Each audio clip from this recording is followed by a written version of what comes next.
오늘 우리 K배터리 2차 전지 소재의 국가대표, 아니 올림픽 금메달리스트급인 에코프로가 완전히 KO 당했습니다. 어제 153만 원에서 신용미수 100%로 들어간 분들 오늘 원금까지 홀라당 다 날려버렸습니다.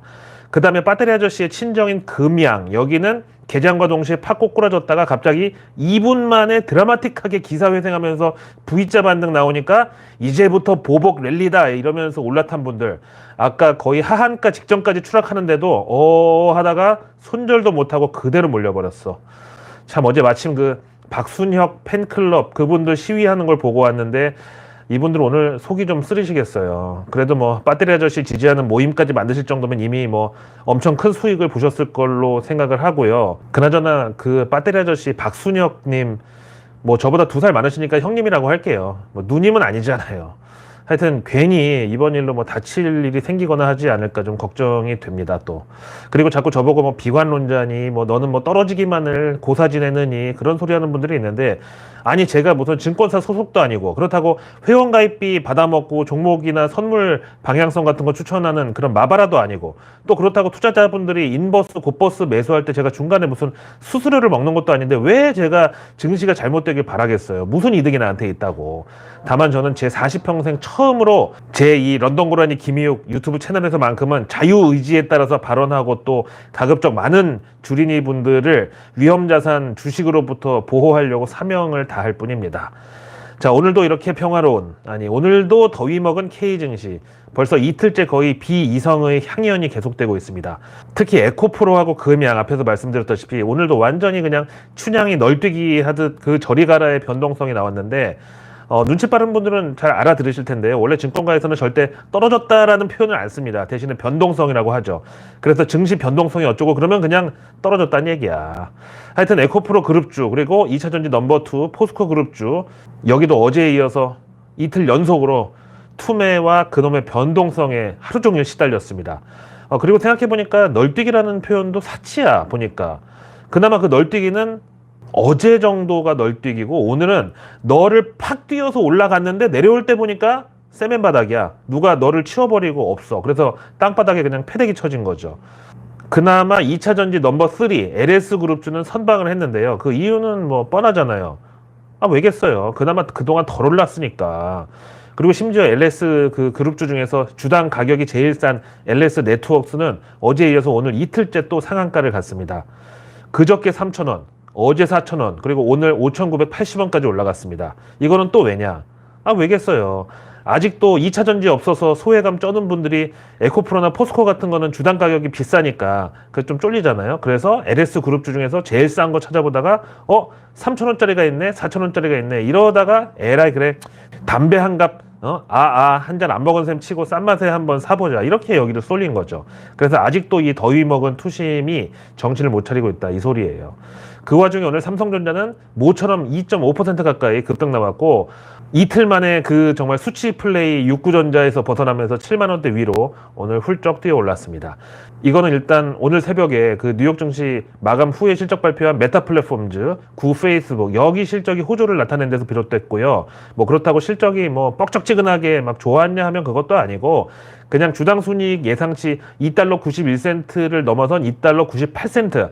그러니까 딱 7센트, 우리 돈으로 100원 정도 더 벌었다는 거고, 다음 2분기 총 매출이 320억 달러로 예상치 321억 2천만 달러를 아주 조금 초과 달성했습니다. 근데 여기에 대한 반응은 실적 발표 후 애프터마켓에서 7% 급등으로 거의 헐리우드 리액션이 나왔다는 거고요. 근데 뭐 메타도 보시다시피 52주 최저가가 88달러다 보니까 아직 다른 빅테크들에 비해서 여기는 좀 더 올라도 좀 덜 불안하다, 이런 동인이 작용을 한 거죠. 그래서 이 메타 실적을 본 K증시 외국인 기관 투자가들이 역시 메타버스하고 AI 미래는 아직 밝구나 이런 각성이 들었고, 그럼 또 이제 깔때기 화법으로 이게 다 반도체 수요로 연결된다 이렇게 반응이 나오면서 오늘 삼성전자가 선두주자로 나섰습니다. 그럼 삼성전자가 반등해서 에코프로하고 2차전지가 오늘 반대로 급락을 한 거다, 이게 다 삼성전자 때문이다, 이게 맞는 얘기인가요? 현재 삼성전자 CEO인 노태문 사장, 그분이 한국전자통신연구원에 제출한 논문에 따르면요, 지금 이제 내연기관 자동차에는 반도체가 200개에서 300개 정도 들어가고 전기차에는 반도체 1,000개, 그리고 자율주행 기능이 탑재된 전기차에는 반도체 2,000개에서 최대 3,000개까지 들어간다고 나와 있습니다. 근데 전체 자동차 판매량에서 아직도 전기차 비중이 작년에 9.9%였고 올해 처음으로 그나마 10%대 차지할 거라고 나왔죠. 그리고 미국의 경우는 2032년, 그러니까 10년 뒤까지 전체 자동차 출고 대수 중에서 67%를 전기차로 채운다는 계획이죠. 그럼 아직도 갈 길이 멀었잖아요. 그런데 그 전기차에 들어가는 2차 전지 관련주랑 반도체 제조사가 도대체 왜 반대로 롱숏 트레이딩이 나온다는 게 이게 말이 됩니까? 아니 어느 날 조류독감이 창궐을 했어. 그럼 닭고기 대신 돼지고기랑 소고기 값이 같이 올라가야 맞는 거 아니에요? 그래서 제가 늘 말씀드리는 게 떨주 올파를 꼭 해야 되는 이유가 바로 이겁니다. 산업계에서 업종간 동조하든 뭐 수직 계열하든 그딴 거 주식시장에서는 다 쓸모없는 소리고 그냥 올라간 건 팔고 떨어진 거는 저가에 줍줍하고 이게 기본이라니까요. 런하 반갑습니다. 오늘도 정말 덥고 주식시장은 지치고 기진맥진한 그런 하루입니다. 좀 전에 일이 있어서 좀 나갔다 와서 지금 복장이 좀 이렇게 잔망스러운데요. 우리 구독자님들 중에서도 여름에 이제 선크림을 얼굴에다가만 바르시는 분들 계신데 꼭 이 목하고 뒷덜미까지 꼭 발라주세요. 저는 아예 이 뒷목이 타는 게 싫어가지고 이렇게 이런 걸 두르고 다닙니다. 여름에는. 왜냐면은 아무리 사람이 말끔하게 차려입어도 이 목덜미가 이게 거무스름하면은 뭔가 촌티가 나 보인단 말이에요. 자, 그럼 역대 가장 싱거운 맛 맹탕이었던 FOMC도 이제 지나갔고요. 물론 이제 연준이 아직은 긴축 사이클을 진행 중이기 때문에 이런 시기에는 FOMC에 대한 금융시장 반응도 하루 내지 이틀 지나서 갑자기 막 발작하듯이 나오는 경우도 있지만 일단 FOMC 당일 뉴욕 증시 반응을 보면은 마치 금리 인상이 없었던 것처럼 평온하게 지나갔습니다. 실제로는 0.25%포인트 베이비 스텝 금리 인상이 있었지만 야 이미 다 너도 알고 나도 알고 우리 모두 알고 있었잖아 이렇게 의연하게 대응을 했어요. 근데 오늘 우리 K증시만 또 이렇게 억울하게도 정말 그 더위 먹은 사람이 막 술 먹고 랩하듯이 이렇게 미친 듯한 하루였고요. 우리 입장에서는 일단 무엇보다 환율이 제일 중요한 체크포인트였는데 요 FOMC 성명서 발표 직후의 환율 반응은 분명히 달러 약세였는데 조금 뒤에 파월 의장이 기자회견에서 연준의 인플레이션 목표 2%가 2025년 그러니까 내후년까지는 좀 지켜봐야 될 것 같다 이렇게 발언하니까 이게 이제 올해는 물론이고 내년까지 금리 인하 가능성을 연준 의장이 싹둑 잘라먹었다고 이렇게 월가가 판단을 했고요. 또 그에 따라서 달러화가 다시 반등을 하면서 우리 원달러 환율도 순간 다시 V자 반등이 나왔어요. 근데 이때 미국 국채금리의 반응을 봤더니 이 발언 이후 단기물이 다시 하락세야. 그래서 금리를 다시 내려주는 거는 몰라도 여기서 금리를 추가로 더 올리지는 않으려나 보다. 그냥 유지만 하려나 보다. 이런 반응이 나오면서 다시 환율은 하락세로 자리를 잡았습니다. 그러다가 오늘 아시아 장중에 미국 단기 국채금리는 다시 급반등이 나왔는데 이걸 보고 외국인들은 우리 K증시에서 순매도로 대응을 한 거죠. 근데 저는 개인적으로 이렇게 1년물 미만 단기 국채 금리는 상승하면서 10년물 위로 장기 국채 금리 하락. 이거 결국 이렇게 가다가는 지금 이 5.5% 고금리를 못 버티고 결국 경기 침체가 오는 이런 시나리오를 반영하는 게 아닌가. 그런 조금 의구심이 듭니다. 하지만 제롬 파월 연준 의장은 다음 FOMC까지 아직 시간과 지표가 많이 남아 있으니까 그거 다 보고 결정하겠다고 이렇게 또 간고등어 같은 발언을 했지만 단기 국채 금리를 보면 아무래도 올해 금리 인상 추가로 한 번 더 할 거고 그걸 못 버텨서 기어이 경기는 침체에 빠지고 만다 이런 느낌이 들어요. 그래서 이제 페드와치를 보니까 9월 FOMC 금리 인상 확률은 아직 20% 초반대에 머무르고 있어요. 제가 어제 내일뉴스에서 이걸 잘 보자고 이게 만약에 당장 50%까지 그렇게 절반 이상 점프는 아니더라도 한 40% 부근까지 한 2배 급등 나오면 이번 FOMC 결과는 한마디로 망한 거다 그랬었잖아요. 근데 일단 아직은 전혀 미동이 없습니다. 이번 주 금요일 밤 미국 6월 PCE 물가지수를 한 번 더 봐야 되겠죠.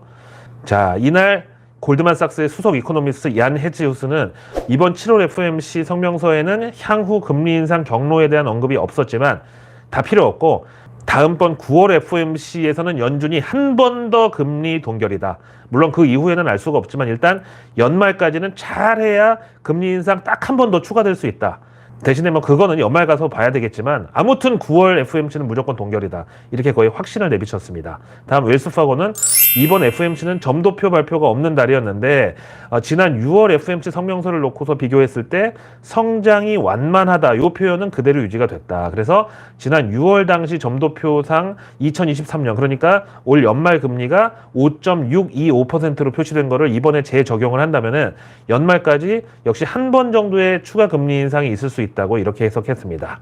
자, 이어서 오늘의 외국계 리포트는 요 며칠 에코프로라는 정말 현대차의 입장에서는 한참 저 밑에 있는 그 서열도 끝도 안 보이는 그런 줄 알았던 여기에 수급을 다 빼앗겨 버렸죠. 그래서 이제 한때 그 조양은한테 수술당한 신상사 신세로 거의 주가가 이제 급락했던 바로 그 현대차. 근데 이번에 사상 최대 매출 4조 원 달성했고 또 이미 현대, 기아 이 전기차는 완전히 미국 시장 진출에 성공했다는 평가고요. 또 하늘을 나는 자동차 UAM에 이어서 최근에 우주항공교통까지 영역을 확대한다는 이런 야심찬 포부를 밝힌 바로 그 현대차. 여기에 대한 외국인들의 러브콜이 나오고 있습니다. 먼저 노무라증권이 현대차 투자 의견 매수에다가 목표가 무려 31만 원으로 콜했습니다. 다음 골드만삭스는 현대차 목표가 25만 5천 원에 투자 의견은 역시 매수로 제시했습니다. 다음 이 골드만삭스 얘기 나온 김에 여기 이제 SK 하이닉스에 대해서 컨빅션 리스트 우리말로 매수 확신 종목에 편입하고 목표가 15만 5천 원으로 다음 삼성전기에 대해서 골드만삭스는 IT와 자동차 디비전이 강력한 MLCC 출하량 회복세를 주도한다면서 목표가 18만 원에 투자 의견 매수로 콜했습니다. 반면 골드만삭스는 LG 디스플레이 때리기는 계속했는데 여기 목표가 12,000원에 투자 의견 매도를 그대로 유지한다고 밝혔습니다. 이어서 HSBC는 요즘 2차 전지가 몸살을 앓고 있는 가운데 에코프로는 이제 그만 놓아주자. 그럼 후발주자로 어디를 따라갈까 하다가 포스코에 집중을 하겠다는 의지입니다. 그래서 포스코 홀딩스는 기존 목표가 55만 원을 한 방에 77만 원으로 올리면서 투자 의견 매수. 다음 포스코 퓨처엠도 투자 의견 당연히 매수에다가 목표가는 기존 48만 5천 원을 이번에 65만 원으로 역시 대폭 올려치기 했습니다. 다음 2차 전지 이제는 LS까지 치고 나갔는데 더 이상은 우리도 못 참는다 하고 어제 급발진했던 SK IE 테크놀로지에 대해서 노무라증권은 향후 3년간 이 SK IE 테크놀로지의 북미 기반 고객사 여기는 이제 배터리 셀 제조사들하고 전기차 업체들 이런 거 신규 수요 증가로 BSK 그룹 고객사들에 대한 매출이 확대될 것으로 기대한대요. 그게 또 미국 IRA 보조금 규정에 보면은 리튬 이온 분리막을 북미에서 생산하도록 규정하고 있고 이를 충족시킬 수 있는 고기능성 고품질 분리막 생산 업체는 제한적인 상황이라 이 SK IE 테크놀로지가 그 어려운 걸 해낸다. 그래서 목표가를 기존 11만 원에서 이번에 14만 원으로 30% 정도 업그레이드하고 투자 의견은 매수로. 그 다음 JP모간은 테슬라의 2분기 차량 인도 대수 사상 최고치 관련해가지고 아시아 배터리 공급망 점검 리포트를 냈는데요. 일단 테슬라의 3분기 전망은 좀 보수적으로 잡는다. 왜냐면은 워낙 이 테슬라가 연초부터 할인 판매를 대대적으로 해가지고 이미 살 사람이 많이 샀다. 그래서 뭐 일종의 기고 효과 이렇게 표현할 수 있죠. 그래서 테슬라는 언더웨이트, 즉 비중 축소 의견이고 그 대신 폭스바겐, GM, 포드에 대해서는 오버웨이트, 즉 비중 확대를 제시했습니다. 또 이런 테슬라의 배터리를 거의 독과점으로 공급하는 파나소닉은 중립. 반면 다른 전기차 제조사들의 골고루 배터리 공급하는 LG 에너지 솔루션은 오버웨이트, 즉 비중 확대를 콜했습니다. 그래서 내일 뉴스는 내일 보면 너무 늦습니다. 구독과 알림 설정만으로 아직 나오지 않은 오늘 뉴스도 아닌 내일의 뉴스를 매일 저녁 여러분들의 안방으로 제가 직접 배달 갑니다. 오늘 정말 코스닥 피바다 데이였던 가운데 3D 낸드 관련주들만 유일하게 급등했었죠. 어제 내일 뉴스에서 삼성전자 Z 플립 언팩 행사 데이라고 그래서 정작 그 공급업체들의 수혜가 될 거라고 미리 얘기했고 또 지난 월요일 라이브 때도 일주일치 뉴스 미리 보기에서도 이미 얘기했지. 오늘 좀 날이 날이니만큼 생색 정보통은 하루 쉬어가겠습니다. 자, 내일은 벌써 이번 주 마지막 거래일이자 7월의 마지막 금요일 28일입니다. 이제 전통적인 여름 휴가철 그 7말 8초 주간에 돌입하면서 정부 부처 일정도 조금 한산한 그런 금요일이 되겠는데 이 중에서 추경호 경제부총리가 내일 일본 경제동호회 대표단의 한국 방문 행사를 주재한다는 일정입니다. 그동안 뭐 일본과의 어떤 여러 가지 갈등 그리고 화이트리스트 배제를 둘러싼 또 잡음, 그리고 코로나 등등 각종 변수로 인해서 2010년 이후 이 일본 경제 동호회 한국 방문이 거의 12년 만이라고 합니다. 이거 증시에서 이제 관련주를 꼽으라면은 그 손 마사요시, 한국명 손정의가 이끄는 소프트뱅크가 투자한 기업들, 그리고 또 이 자리에서 혹시라도 후쿠시마 원전 오염수 방류에 대한 좀 지적이 나올 경우 또 그 관련주들이 해당이 됩니다. 이어서 내일 과기부는 디지털 재난관리 강화를 위한 2023년 통신재난관리 심의위원회를 개최합니다. 이거 딱 지금 뭐 정치적인 상황으로 보나 뭘로 보나 뉴스플로우에 타기 좋은 주제죠. 증시에도 이제 재난경보 관련주들이 주인공이고 또 각종 경보 시스템부터 디지털 트윈 국토까지 테마가 해당됩니다. 그래서 내일 6월 산업활동 동향, 일명 광공업 생산이 공개되는데요. 여기서 저는 다른 것보다 조선, 건설 이쪽 섹터를 좀 눈여겨보려고 합니다. 다음 내일 한국은행이 북한 2022 GDP 성장률 추정치 결과를 공개합니다. 이번 주 사실 북한 열병식 때문에 조금 걱정했는데 북한이 지금 또 눈치는 또 오죽 빨라요. 이 현재 윤석열, 바이든 이런 대북 강경 노선 쌍두마차 앞에서 까불다가는 이게 치워 죽을 것 같아가지고 돈도 안 나올 것 같아서 지금 열심히 우리 할 일만 하겠습니다 하면서 좀 순한 맛으로 열병식 끝났는데, 그렇다고 방심은 절대 안 되죠. 화전양면 전술이란 말이 괜히 있는 게 아닙니다. 어쨌든 그런데 지금 북한 경제 상황이 그 어느 때보다 심각하게 안 좋다고 하니까 그럼 이제 또 증시에서는 남북 경협 그리고 민간 차원의 교류 생각하면 DMZ 평화공원 정도가 연결되겠죠. 다음 내일 로봇산업진흥원이 지능형 로봇법 하위법령 개정 설명회를 개최합니다. 이거 이제 먼저 작년에 정부가 실외 이동 로봇의 보도 등 통행 허용을 위한 근거 조항을 마련했었는데요. 아직은 로봇의 보도 통행 금지 규정이 있어가지고 이번에 실외 이동 로봇의 정의와 운행 안전 인증제 실시, 보험 등 가입 의무 이런 것들에 대한 매우 실무적인 하위 법령이 논의가 됩니다. 그럼 이제 로봇이 인도 위에 사람하고 같이 다니려면 제일 중요한 게 당연히 사고 방지, 그리고 인공지능이 컨트롤하는 센서류, 그 라이다 같은 거, 그리고 내장 카메라 이런 것들 아니겠습니까? 다음 내일 금요일에 월드 사이버 게임 2023 행사가 우리 부산에서 개최됩니다. 뭐 게임주는 당연히 주인공이고 부산 엑스포 관련주들까지 한번 리마인드 할 모멘텀이고요. 다음 내일 YG 소속의 그룹 트레저가 정규 2집 리부트라는 앨범을 공개하면서 컴백합니다. 원래 여기 이제 8월 말에 일정이 잡혀 있던 거를 최근에 이제 빌보드에서 BTS 전국도 그렇고 또 뉴진스도 그렇고 이 K-팝 전성시대가 다시 도래하는 분위기다 보니까 컴백을 급하게 서둘렀다는 후문입니다. 그럼 이번에도 역시 바로미터는 빌보드 100 차트죠. 그리고 내일 금요일 밤 미국에서는 6월 개인 소비 지출 그리고 PCE 물가지수가 공개됩니다. 비록 FOMC는 끝났지만 연준은 아직도 그 QT, 즉 양적 긴축이라는 전혀 큐티하지 않은 이런 프로그램을 진행 중이기 때문에 인플레 지표는 나올 때마다 중요하다고 봐야죠. 게다가 앞에 말씀드린 제롬 파월은 지금 일단 우리가 눈으로 보는 인플레 지표는 누가 봐도 우하향이지만 그 그림이 뭐 어떻게 생겨먹었냐 이게 중요한 게 아니라 목표에 도달하는 게 핵심이라고 그랬잖아요. 마침 이날 7월 미시간대 소비자 심리지수도 확정치가 공개되는데 여기도 인플레 전망에 대한 항목이 분명히 있습니다. 다음 이제 금요일 미국 실적 발표 기업들로는 정유사 탑2인 엑손모빌하고 쉐브론, 그리고 바이오 쪽에서는 코로나 때 백신으로 이름 날린 아스트라제네카하고 또 당뇨 환자용 인슐린계의 바카스급으로 통하는 에피드라 제조사 사노피, 이거는 이제 프랑스 회사인데 나스닥에 상장되어 있죠. 그리고 다국적 소비재 기업 P&G하고 콜게이트 실적도 내일 금요일 미국에서 발표될 예정입니다. 자, 오늘 하루도 덥고 지치는 가운데 고생 많으셨고요. 저는 내일도 내일의 내일 뉴스는 토요일이 주말이니까 없더라도 뭐라도 하여튼 들고 찾아뵙겠습니다. 지금 우리 주린이 분들은 어떤 위로나 응원 이딴 거 말고 진짜 간호가 필요한 상황인 것 같아서입니다. 고라니가 사람을 간호할 수 있습니다. 믿고 맡겨보세요.